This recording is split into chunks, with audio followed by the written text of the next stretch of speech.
I'm Jim Giorgenti with GamingBolt.com, and I'm here with the game director for Deus Ex Human Revolution, which I can't wait to come out, and I'm going to ask him a few questions about the game. How do you think fans will react to the Deus Ex? How do you think they'll respond to Revolution, the original fans? I think they will really enjoy it. I think they will discover that it's a real Deus Ex game, and they're going to really find all the little details that connect to the old game and the new stuff that we come up with as well. So I think they will be really excited by this game. Okay, cool. So you definitely think the old school fans will enjoy the game? Yes, I'm confident. Okay. All right. Now, would you describe Deus Ex Human Revolution as a fusion or evolution of genres, or the genre? I think it's a fusion and it's an evolution at the same time. Like, it's one of the few games where you can really go combat and it's really well supported. You can go stealth and it's really well supported. So regardless of what you do, even with the social or with the hacking, it's all like super detailed, fleshed out gameplay mechanics, and they all work together in a very nice fashion. Like, it blends naturally, all those components. And I think like giving player the ability to play the way they want, to feel creative and go from one style to another, it's going to be very exciting. And I think we're going to be to a point where this blend of all those genres together has been done to, I think it's one of the best so far. All right, great. That was my next question. Is that if you had to define the genre, what would you say? Would you say it's an RPG shooter, or is it just a whole another genre on its own? It's an action RPG, but it's like, is it a first-person shooter? Yes, but no. Is it an RPG? No, but yes. It's kind of that kind of game that really have the components of both worlds without being totally one or the other. It's kind of a unique blend that you really need to play, to experience it by yourself, to really understand what it is. It's really, I would say, a unique kind of experience. Okay.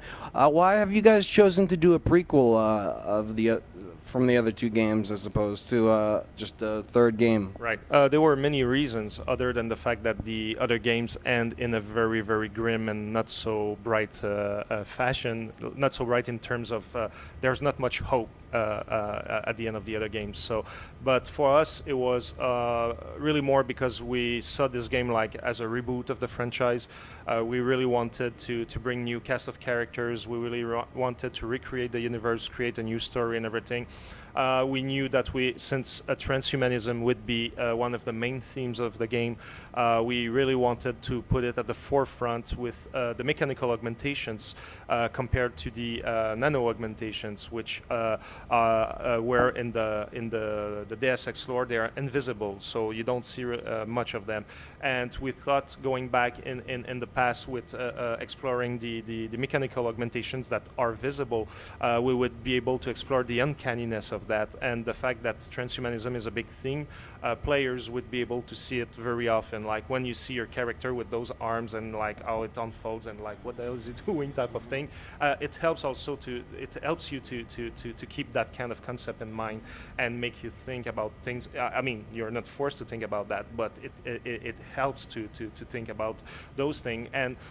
And we also wanted the augmentations to be at the center of the experience, and we wanted to level up a little bit the entertainment around them. So with mechanical augmentations, having sequences in third person allows you to do a little bit more of those things. So there were many factors that were considered to choose to go back in time, like 25 years before the first game.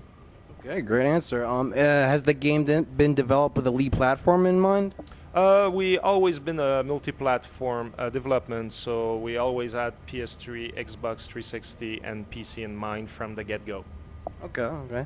Has any other game franchises influenced the development of Deus Ex Human Revolution? The main game that has been the influence is the original Deus Ex, but we're the team in Montreal. We're we have different influences, like whether it's Metal Gear Solid or Betrayal at Krondor, all games. We come from different background with different references, and it was just the personality of all the people involved in this game. We just brought what we had personally into the mix, and it created this unique blend, basically. With so many ways to tackle all the situations in the game, was it hard to balance that? It's definitely hard to balance, because whether you choose to be a fighter or a stealthy agent or like the techie guy type of thing, it needs to be rewarding. You need to have a satisfying experience. You need maps that are interesting as much if you go left or right or whatnot. So it has been tough in the sense that the first pitch rarely has everything you need in it. So it was all about iterating, like having a map, starting to play, seeing what works, what doesn't work, and even with the mechanics as well, like what works in combat or what doesn't work, and still the same thing. And just with iteration, playing with the game, having some playtests, getting some feedback, and improving until we get to a point where we're satisfied with the mechanics, with the maps as well. Yeah, that's pretty much, like, there are no magic recipes, just working hard and iterating. Okay, cool. So with all that, you're pretty confident that the game is balanced in that manner? Yes, man, it is. Actually, we had several passes of balancing, and we did the last one like maybe a month ago or something like that. So now I think we just reached the sweet spot. Okay, all right. Official release date? It's going to be in the US on August 23rd of this year, and Europe it's going to be on August 26th. Okay, great. Thank you so much for your time, Jean. I appreciate it.